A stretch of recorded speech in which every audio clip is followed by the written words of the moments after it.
How you doing, folks, and welcome to another World of Tanks video.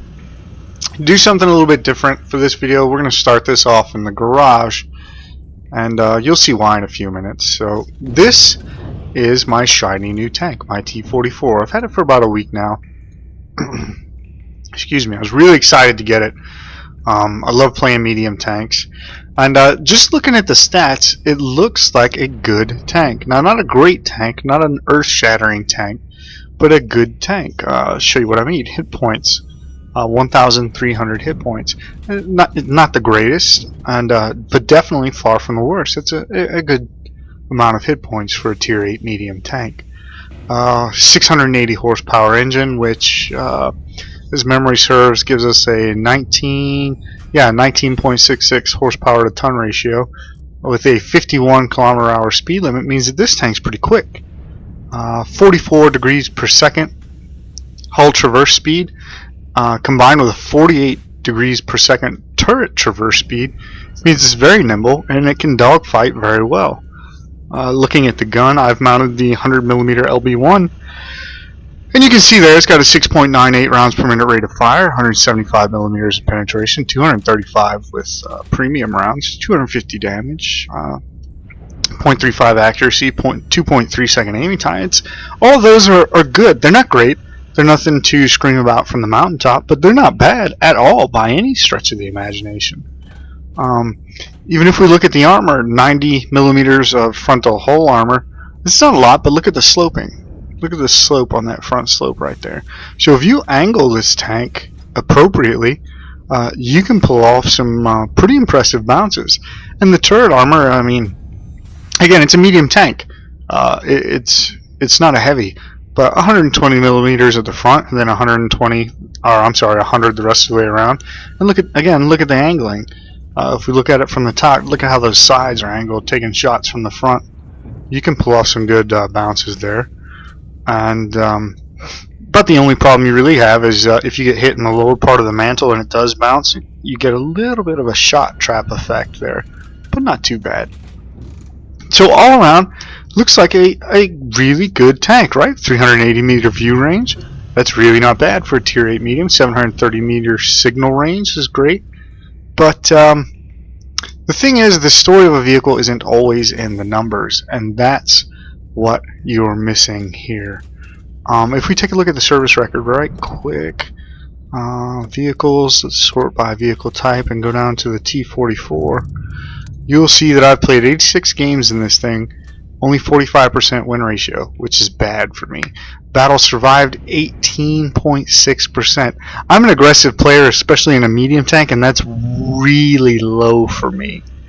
And the reason for that is that the T44 is a rolling ammo rack just waiting to happen, and I did not know that when I bought this tank. And the stats don't tell you that. I mean, it is so bad. I once got into a fight with a T71, the American light tier 7 light autoloader. I thought he was, dead meat. I fired a shot, penetrated. He fired, penetrated, ammo rack. Well, shit.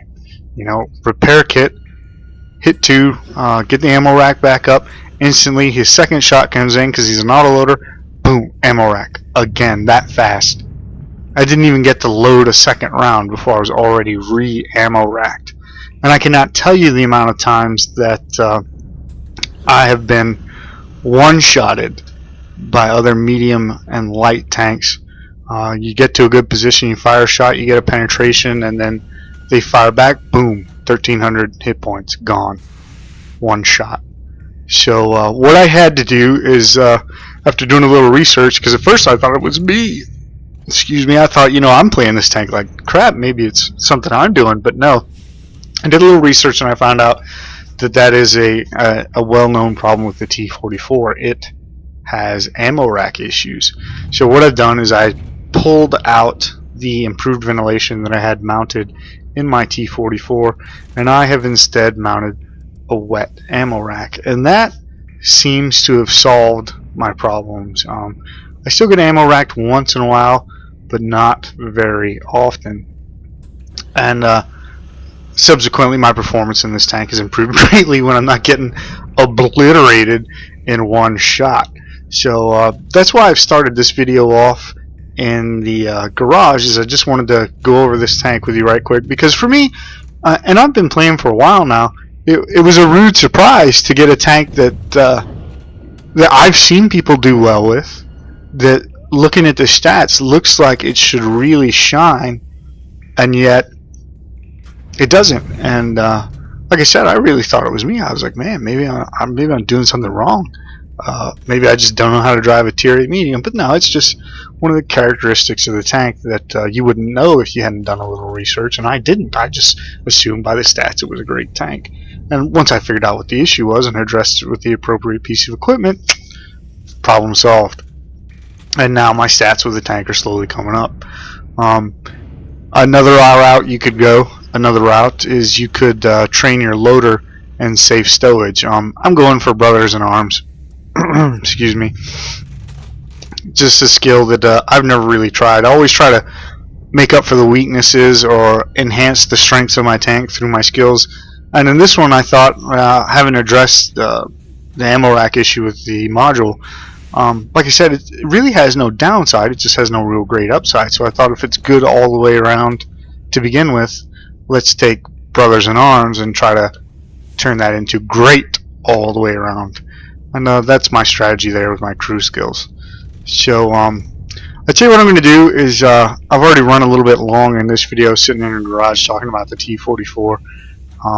So what I'm going to do is I'm going to split this into two parts. I'm going to end this here, and I'll upload a second video tonight with a gameplay review of the T44, and I'll show you what it's like having equipped the ammo rack and solved the monstrous ammo explosion problems on the T44. So stay tuned and take a look at the gameplay video. I think you'll enjoy it. So, and if not, hopefully at least this is giving you a heads up. Hey, if you're going to go down the Russian medium line, T44, great tank, yes, put a wet ammo rack on it. Trust me.